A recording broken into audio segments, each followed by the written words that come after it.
Welcome to the EOB podcast, where we talk about the weekend box office and a new opening this week. I am Ben No, and joining me is Sin Dong. So, Sin, are you there? Yes, I'm here. Hi, everyone. Hey, I'm back from my trip. You're back. And the world didn't change too much. Well, the world didn't miss me. I'm devastated. All right, shall we jump right into the box office? Sure. Let's start with 50 Shades of Grey. 50 Shades of Grey. Okay, we weren't here. We didn't do the podcast last weekend. Yeah. So we'll make this up. Yeah. So I think I was predicting like 40 million, right? And you were thinking 50 or 60, right? Yeah, I think I was going for 50 because I thought it would reach the same demographic as Sex and the City, right? And hey, it just blew our predictions out of the water. Yeah, although you were closer. 85 million, that's crazy. 85 million. On the opening weeks. There are lots of moms who are just getting into whatever BDSM or what do they call this? I think, something like that. Or something like that. Whatever. Push around. Yeah, I guess maybe we got the letters correct. Yeah. Not sure about the order, right? Right. I think it could go either way. Doesn't matter. Right. Really. No, I was thinking, this might be one of those things that are good in book form or even e-book form, because people might be afraid to read this in public, and it might be one of those things that they can read at home, and I didn't think they would rush out to the theater and see it, because everyone knows what they're watching now. I mean, I was at a plane once and some woman accidentally left 50 Shades of Grey, and some guy said, "Oh, you left a book here." I'm like, "Oh, it's 50 Shades of Grey. It's a popular book." I didn't know she's reading kind of, softcore porn. Well, the novel sold like truckloads. 100 million worldwide. Yeah, and it got translated into like a couple of languages as well. So it's huge. Yeah, that's what I mean. 100 million. 100 million books sold worldwide. That's pretty crazy. Yeah, it just blew our expectation out of the water. It's just like people who read the book apparently, went out to see the movies as well, just like the Twilight movies. Yeah, just like the Twilight films. And just like the Twilight films, it's horribly reviewed. Oh, yeah, C- cinema score. 20 some? Yeah, around 25%. Right. I mean, normally, normally a C minus cinema score is like really bad. It's like a F minus, and I'm surprised that I'm not. Okay, excuse me, getting over a cold. I'm not surprised by the Rotten Tomato score, because hey, it's fan fiction based on Twilight, which was horribly reviewed, which even book critics said is horribly written. It's a universally panned book. Just like 50 Shades of Grey is a universally panned book, and critics think is just a badly written book. And when you have something that's based on something that's not well written, the movie adaptation of Twilight had horrible reviews, no matter what kind of directors they do at it. So I wasn't surprised by the horrible reviews.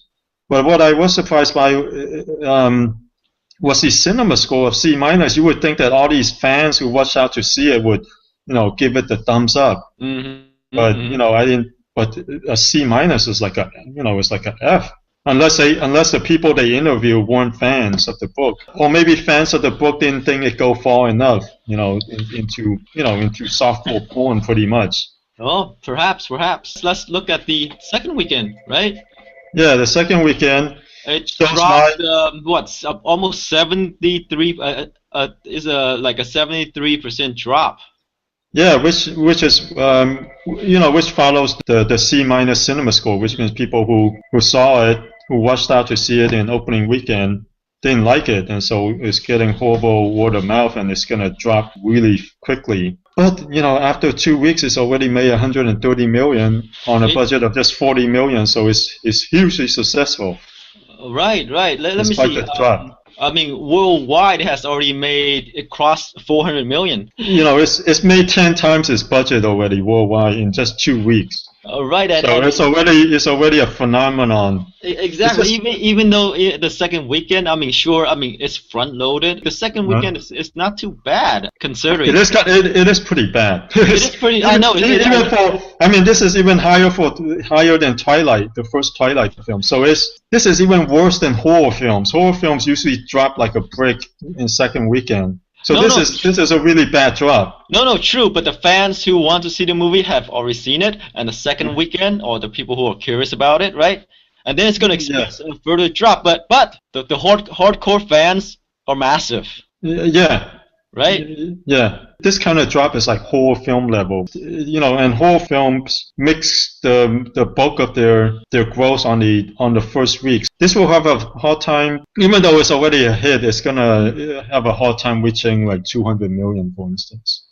Well, yeah, but if you put the budget into perspective, $40 million budget, Yeah, huge opening week. Second weekend didn't do too bad, relatively speaking. And even though when you talk about percentage drop, yes, huge. yeah, yeah. If You're you take talking out, about, yeah, if you take out the opening weekend, yeah, if you take out the opening weekend and you just base on the budget, yeah, even if it's not the second week, 23 million is pretty good. The yeah, only yeah, problem with this is because it's such a huge phenomenon and it's a 3-book series. yeah. I wonder how it's going to affect the sequels because, obviously, like people who went out to see it, a lot of people who went out to see it opening weekend were fans and people who were curious. Mm-hmm. And the word of mouth seems to be really bad. I'm wondering, the Twilight films have done really well, film after film after film. This one, I wonder, because the word of mouth has been so bad, I wonder if the sequels will make anywhere near the first book's performance. How do you think it's going to affect the sequels? Because it's such a huge, dramatic drop. Well, usually it depends on like how good the movie is, right? I mean, if the first movie is not that great, normally sequels usually do worse than the first Well, movie. yeah, normally sequels usually do worse unless like the Marvel films, the Yeah, first yeah. film has good word of mouth. And what you see a lot is especially with the superhero movies, like the Spider-Man 2s and the X-Men 2s, even the Batman films like the Dark Knight, where the second film is considered better than the first, Mm-hmm. then it actually affects the third film. Like people would actually rush out to see the third film, no matter if it's good or bad. The opening weekend of the third film tend to be higher than all the previous films because of the goodwill created by the second film. Whereas this one is different because this has really bad word of mouth. Yep. So, which means there's no goodwill for it going on for the second film. So the second film would be just I guess hardcore fans. The first movie proved that there's a sizable audience for this. Fans Yeah. are rabid. If they fix what is wrong, with the first movie, I think the second one could be bigger. It's not. It doesn't work that way though. When you have a bad first outing, because people don't rush out to see the second one, it usually affects the second one, even if it's a good film. I mean, like let's say for instance the standalone Wolverine films. The first one opened to like 85 million and end up grossing 180 million, but but it has really bad word of mouth. It's poorly reviewed. Fans thought it was a pretty bad film. And so when the second one came out, even though it was well reviewed, most people consider it a huge improvement over the first film. The bad word of mouth affected the opening weekend and the total. Like it ended up only opening at like 50 million and only doing like 130 million. Huge drop off compared to the first film, even though it was a huge improvement by critics and fans. So I think this one, I doubt they can fix it. Like the Twilight films, they threw Oscar caliber, Oscar-winning directors at it, and it still doesn't do that well. Well, I'm not sure if I forgot if it's Oscar caliber, but they've done films that have been well reviewed and well received. Mm-hmm. Because the source material is bad. So if you even though because most of the reviews actually thought that the film is better than the book because the film is actually better written than the book because the book was so poorly written and improvement isn't saying much. You know.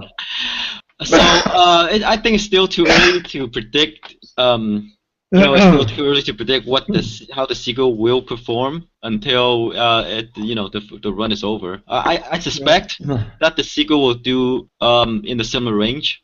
We don't know. Maybe we don't know. We don't. This drop is bigger than any of the other large franchises, and the cinema score is really bad too. So this combination is kind of scary.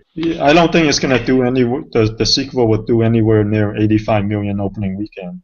Well, it is, but I consider I don't consider 50 Shades of Grey a franchise. I consider it more like you say, more in terms of a genre film, like horror movies, kind of that fans will front load it, will want to watch it, and then it dropped off. Mm-hmm. It drops off huge. So, and I don't think there will be more 50 Shades of Grey after the 3 books, and the 3 movies. Who knows? They may decide to break the third book split the third book into 2 movies. But yeah, that's what I think. Huge openings for the subsequent movies, and then huge drop off. Same pattern. Yeah, so same pattern. The thing right now is I'm wondering, will the second film have the same kind of huge opening? I'm thinking the second film's not going to be anywhere near 80 million because of this, dramatic drop. Right, it's possible, but if they kick it up a notch. Yeah, they, like you said, they could improve the second film. Mm-hmm. But once if the second film is improved, I think it will only affect the opening weekend of the third film. But it won't affect its opening weekend because no matter what marketing dollars they throw at it, no one can see it yet. And so their perception of the film is based on the first film. And so far the perception has been, bad, poorly reviewed and really bad, It's like it's getting an F grade from critics and an F grade from audiences, which is a really bad combo because some films, even though it is poorly reviewed, sometimes they have good audience scores. I mean, that is true, but I expect that if the second movie is better, I expect if the second movie is better, what they'll have is the opening weekend will not be as high, but they'll have better legs and it won't drop off as much. Exactly. That's what I'm getting at. Right. Yeah. So what I'm saying is because this film. Oh. Man, maybe a bad week to do this with my scratchy throat. Yeah. Maybe we should keep it short. All right, let's go. Let's move on. Okay. Let's finish what we're saying with the 50 Shades of Grey and just wrap it up. Okay. All right, go ahead. Okay. So yeah. I mean, it's still too early. I agree to predict how the second movie will do. It might be, as you say, that since the first movie did so poorly with the cinema score and the reviews, that it might scare people away, fans from the second movie. But if they improve it, I say they it might get a lower opening weekend, but it might have more legs. That it'll do well in subsequent weeks because it'll bring back the fans and it'll affect the third movie, right? Right. Okay. So I don't think we can really do an hour on 50 Shades of Grey like we promised, but we tried. We did the best we can given the circumstances, and I'm sure we'll talk more about it in the next podcast. Yeah. It's still, in the top 10. Mm-hmm. Maybe. Yeah. Okay, let's move on to number 2. Kingsmen: The Secret Service, 17.5 million in the second weekend, 67 million so far. I mean, what surprises me about this?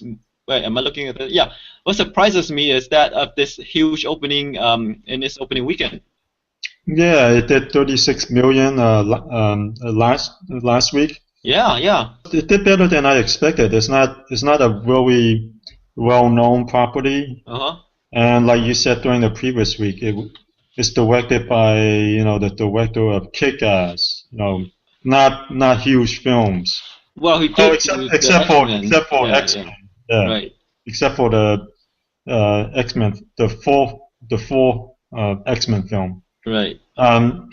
Yeah, so his performance actually was significantly better than we expected. I think we were pegging it at like 20 million, right? Well, you were going 25. I was going 20.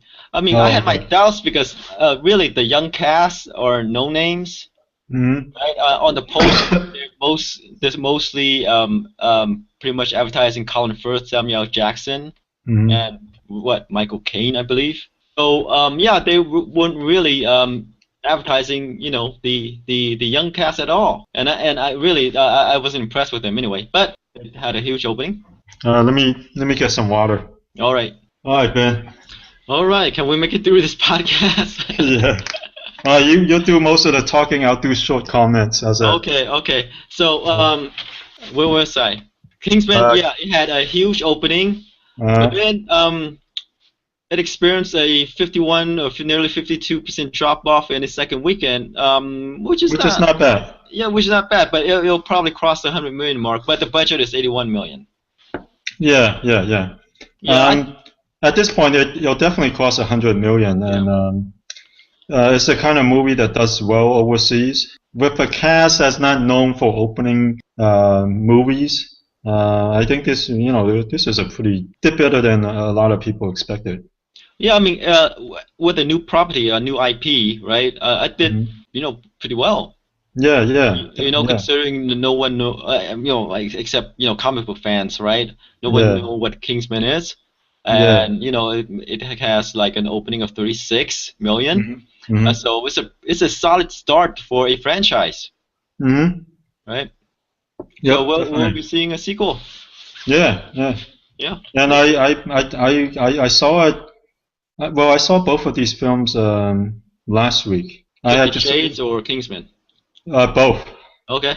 And obviously, Kingsman was way better than 50 Shades. I feel like 50 Shades, even though they. Wait. Let me guess. It has less pain.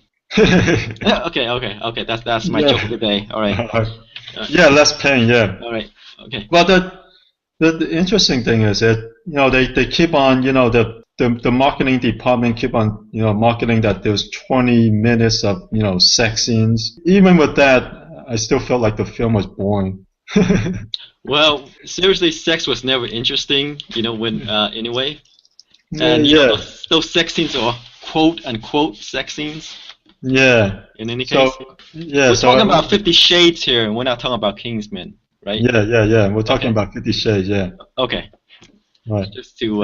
Kingsman was very entertaining, over the top, funny.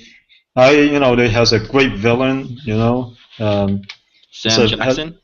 No, not Sam Jackson. Sam Jackson. His underling, his right hand woman, I guess, his henchman. Okay. This woman with sore legs. Okay. That's what it seems like.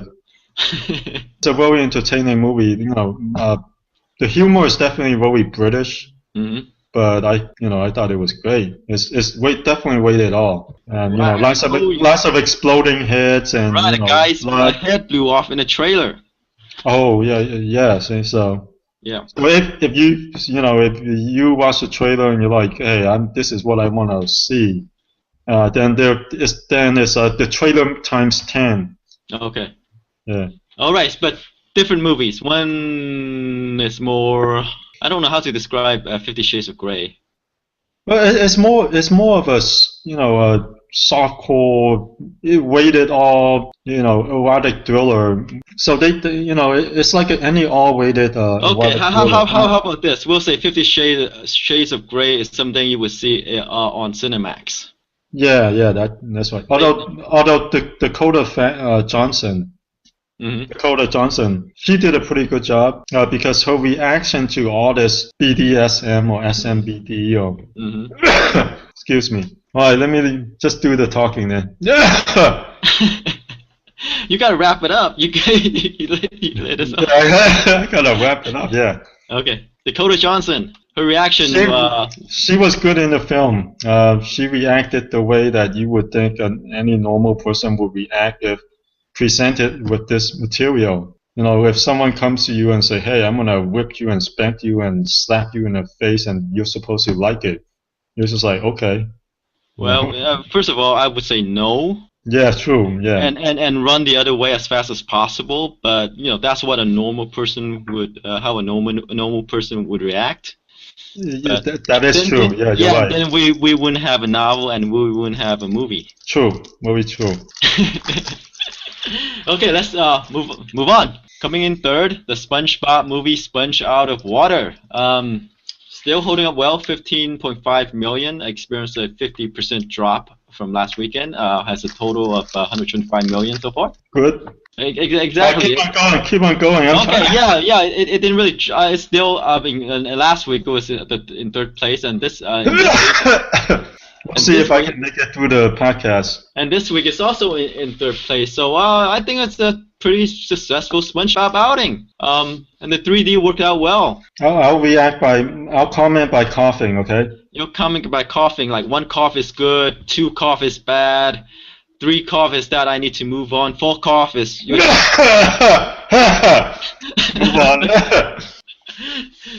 Okay, let's get you through this podcast and quick, okay? Okay. Yeah. Let's move on to McFarlane USA coming in fourth. One of the new movies opening last weekend. Coming in fourth at 11.3 million. It's a decent outing for Kevin Costner. Kevin Costner sports movie sort of. I don't know. You say it's decent? Yeah, actually it's decent, especially considering how his films have been doing lately. I say that's decent. I would say it's okay. I mean, considering he is still Kevin Costner. No, he's not. Not anymore. Not anymore. He's no longer Kevin. He's half the man he used to be. He's no longer Dances with Wolf. No more. No.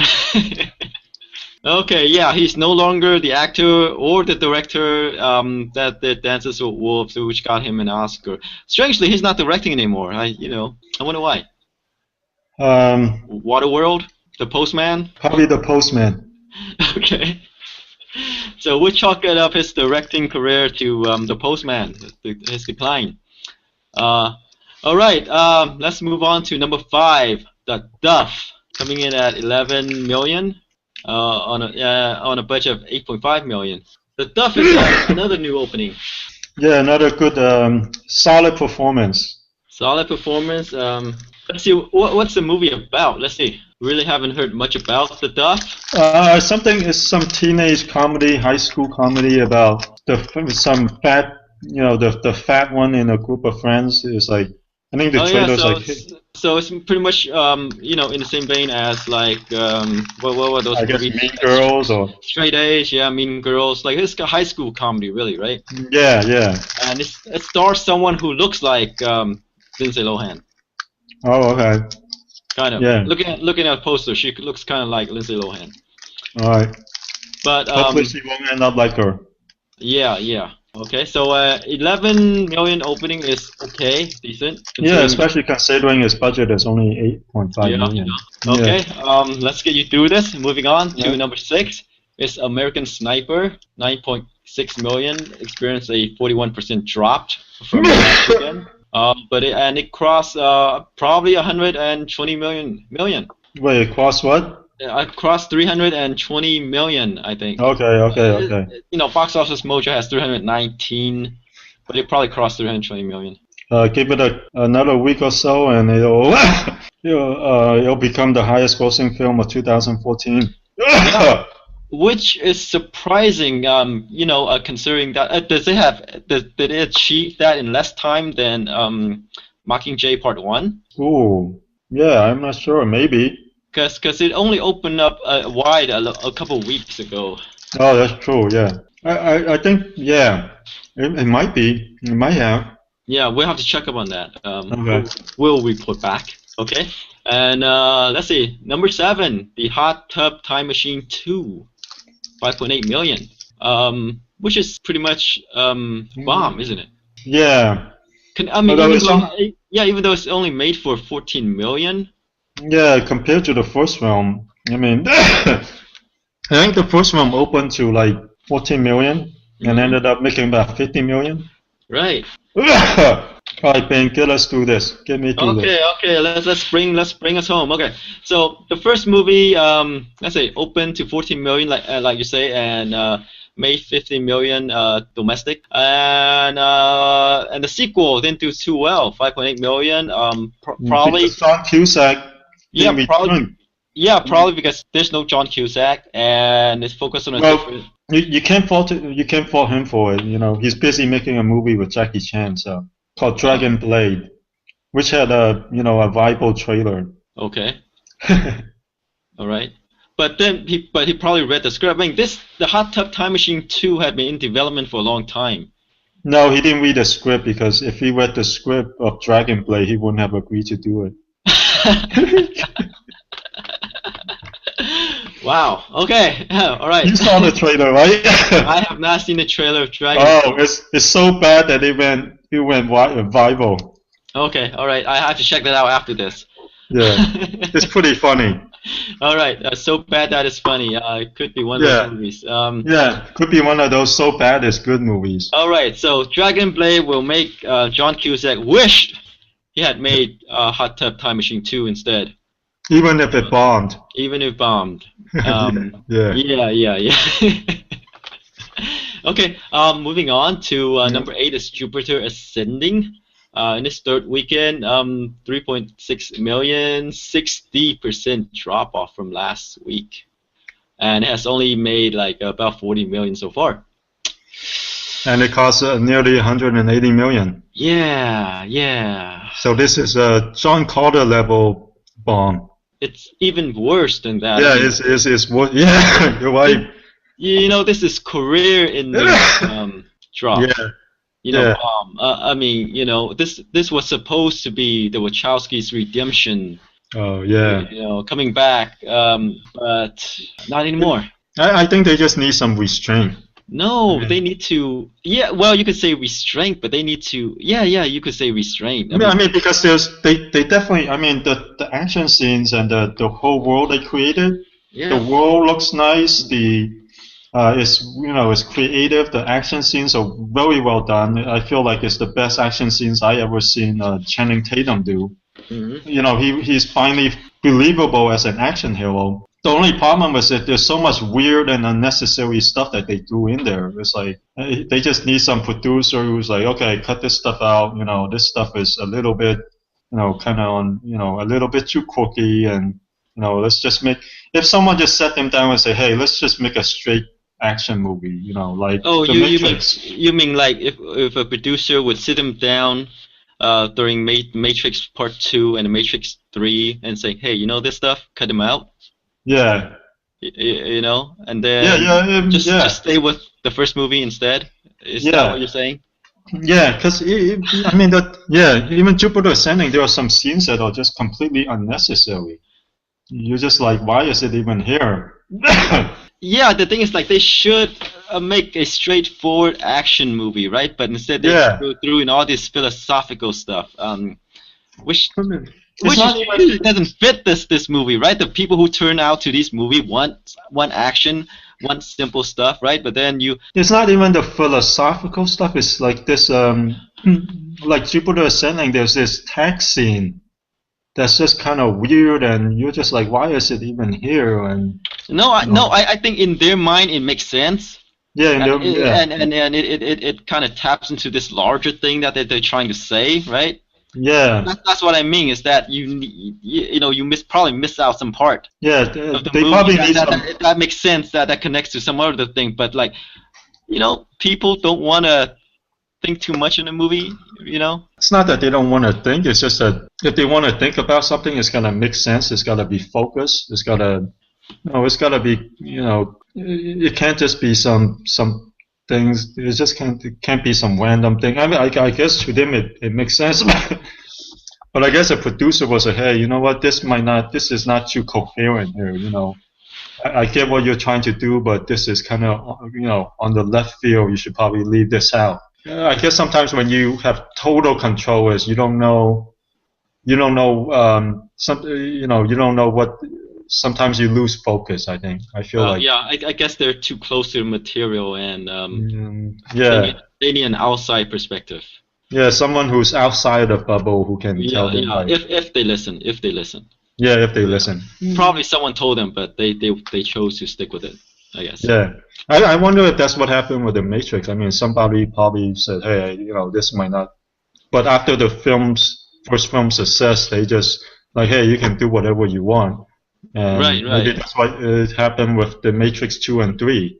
And Jupiter Ascending has a lot of that. I feel like if they cut out 30 minutes, it could be an entertaining action movie. But they threw in a bunch of stuff that didn't need to be there, and some stuff that are just kind of weird. And well, I guess it's okay if it's weird, but it's just that if it makes sense, for the whole film, then it's okay. But like you said, maybe some producers should just say, "Hey, you guys have the skills, you guys have the talent, you guys have great ideas, but let's just do a straightforward action movie." Yeah, yeah. But again, I think one of the problems is that I don't know why they chose to make the comeback with an expensive sci-fi movie. I guess maybe The Matrix is sort of a sci-fi movie. It is a sci-fi action movie, but then again, like it's not it's not like Jupiter Ascending. It's not like Star Wars type of sci-fi movie. It's a different kind of sci-fi movie.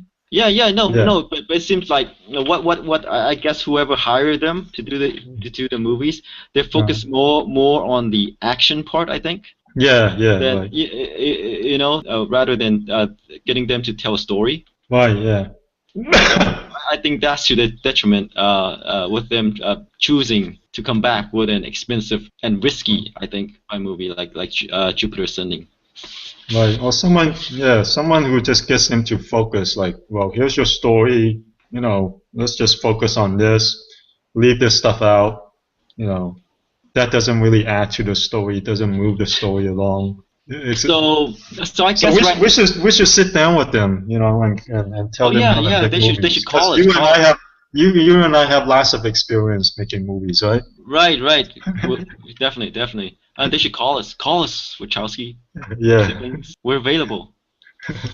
Okay. No, I mean, I think moving forward, what they should do really, if they still have a chance, is to direct someone else's movie, not from their own script. Right. Yeah. Keep things simple. I mean, they definitely have the skills to set up shots, right? Mm-hmm. But it seems like the problem might be their storytelling skills, probably. Yeah. The way it's written, putting too much stuff in. Yeah. Maybe just, hey, here's a script, action, sci-fi, whatever. You guys direct it, or well, you siblings direct it, right? Right. Yeah, I think that's what they should do, really. I mean, stop writing your material. Pretty much kind of similar to what the same kind of advice that people would give to George Lucas. Hey, just direct this. Don't write this. Yeah. If I see him, I would say that to his face. Don't write or direct. Oh, don't. Do what you do best. Just produce. Yeah, do what you do best. Sit back and collect money and make toys. Okay. If I went missing, you know who came after me, all right? Okay. Okay. All right. Moving on to number 9, The Imitation Game. 2.6 million. 83 million so far. Doesn't look like it can crack 100 now, huh? Yeah, it's slowing down. All right, let's move on to Paddington, because okay. I only have one more movie to go. Okay, Paddington, let's get through this. Paddington, number 10, 2.2 million, experienced a 43% drop, 67 million total domestically. And that's it for the top 10. Right? Birdman is closing in at 40 mil. We're closing in. Birdman, Best Picture winner. Yep. Best Director. Mm-hmm. I'm not surprised it won. Like, it was getting all the buzz. Okay, and Theory of Everything. Best Actor. Yeah. Eddie Redmayne.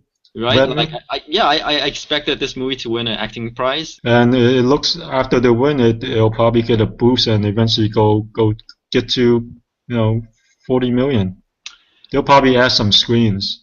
Yeah, the Theory of Everything already did add a couple of screens, but I'm not sure if it will cross 40 million. Maybe with the Oscar.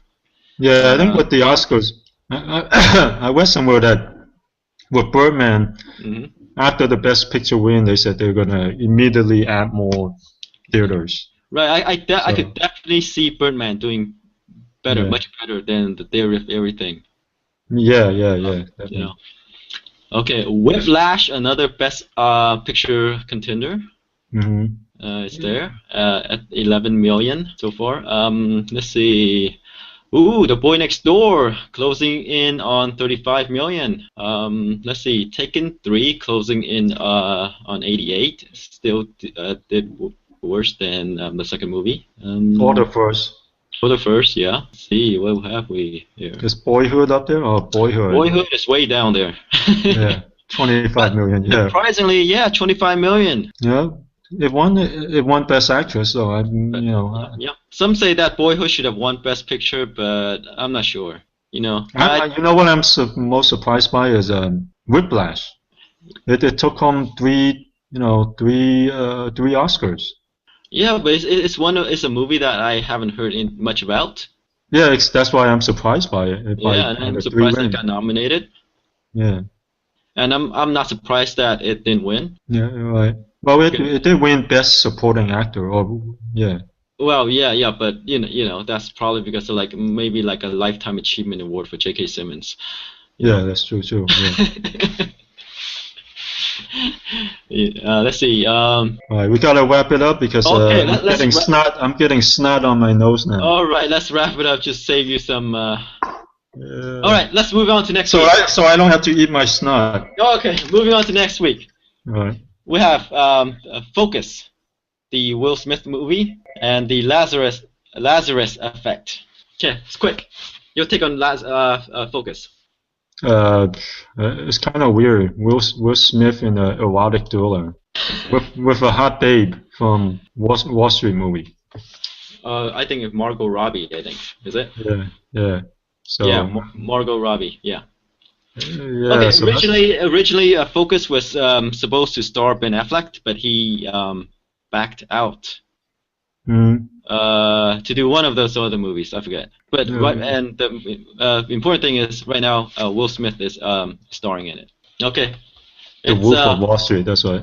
The Wolf of Wall Street, right? It's a thriller. Starring Will Smith as a grifter, right?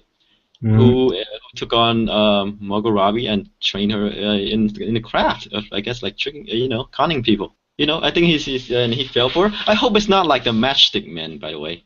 oh, The one with yeah, Nicolas Cage. yeah. Nick Cage and it's like a father-daughter Right. relationship. Right? With who that's that? Sam. I know him. Come on. Oh, Sam Rockwell. Yeah. Oh, okay. So this is kind of weird. Will Smith in a erotic thriller. It's like he's been in a bunch of PG-13 action movies, sci-fi movies, comedies, and suddenly erotic thriller. So Well, he's stretching. they He's say stretching. comedy. It's not really an erotic thriller. It Oh, probably it's not really a really. Oh, no, not no, really. no, no. Okay. It has some probably some moments, but So more of a dramedy then. yeah, crime drama comedy. Okay. Well, I guess they haven't been advertising 20 minutes of sex scenes. It's no 50 Shades of Grey. Okay, all right. If you want that, Okay. you have the real thing next door. Right, that's true. Okay. Right. All right, so how do you think it's gonna do? Oh, Will Smith. Oh, let me check up on It's kind of out of his element. It is kind of different from his usual action comedies. Yeah, he can do well in. He does do well in romantic comedies. So this is kind of like a romantic comedy. Well, I romantic guess. comedies like years ago, Yeah. years and years ago. Right. Okay. Will Smith. I think is he still a big draw though, right? I mean, besides Yeah, right? he's still a big draw if he goes into his bread and butter, which is sci-fi comedies, Yeah, and this sci-fi is action comedies, and this and isn't this, one of them. okay, but I think it will still appeal to Will Smith fans. I think. Yeah, you think so? All right. I think so. So I'm gonna go with I think it'll do 35. You think that high? I think that high. Wow. I'm 35. surprised. What do you think? Do you think the African American audience mind that he's African American and he's hooking up with a white star? Not at all. You don't think so? No, I think that might be part of the appeal too. You think? Yeah, I don't know. Like sometimes I feel like they waiting to exhale. They're like, oh, he like these African American women, their husbands leave them for some blonde woman. Oh, true, but I don't think this is one of those movies. Will Smith, I think, cross racial barriers. Yeah, he does it. Yeah. This is not like it's not really a comedy that's targeted at the African American audience. It's more broader than that. Yeah, his appeal is definitely what we brought. I think a similar movie that he did is a movie called Hitched. Mm-hmm. Hitched in 2005 with Eva Mendes. Yeah. And that one had a 43 million opening. Yeah, although that one is more, you definitely know it's a broad comedy. It doesn't take itself seriously. Mm-hmm. So it's more like, hey, let's go out and enjoy ourselves type of movie. Right. Whereas this is the trailer makes it seem a little bit different. It's not, it's not a straight out comedy. It's not, it's like you said, it's one of those con man movies, and it's a kind of a thriller, it's kind of very different from what he's done in the past, which is good for him to stretch. Mm-hmm. But it's not his bread and butter. So I'm not thinking 35 million. I'm thinking more like 15. Wow. I don't know. I'm betting on the Will Smith brand here. I think 15 million is too low. All right, we'll see. Okay, well, we'll have to see. We'll have to get you out of here. Yeah. But I think given the movies that are in theaters right now, I think Focus it's differentiate itself enough that it could go 35. All right. Okay. All right. Let's go. Let's move on to Lazurus Effect. Oh, yeah, another horror movie. It's a horror movie, starring Olivia Wilde, Mark Duplass, Evan Peters, Donald Glover. Produced by Jason Blum. Hey, the horror guy. Right. And it's about bringing people and animal back to life, and something came back with them. So what do you think? I don't know. Jason Blum has a really good record, with the horror movies. Yeah, and this is kind of the season that they put out horror movies. Yeah, even though I'm not a fan of these type of movies. I'm not the audience. They usually do well.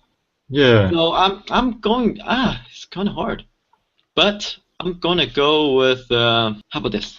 15 for me. Yeah, I'm kind of around there too. Although, because horror films have been experiencing a downward trend lately. In terms of the box office, I'm saying more 10 to 15. Maybe I could see it doing 10. Yeah, I watched the trailer for the Lazurus Effect, but it didn't really do anything. It seems really generic to me. It's a mix of like Flatliners and really a horror movie. Yeah. You're getting possessed. Right. So that is the twist. So you're thinking 15. I'm thinking 10. Yeah. Is that it? That's it. Oh, I made it. And we made it through, and I have to do some editing on this. Yeah, major editing. I guess we will come back next week and see how we do. All right. Okay. Bye, everyone. Okay. Excuse my coughing. Hopefully we'll be better. We'll all be better next week. Okay, signing off.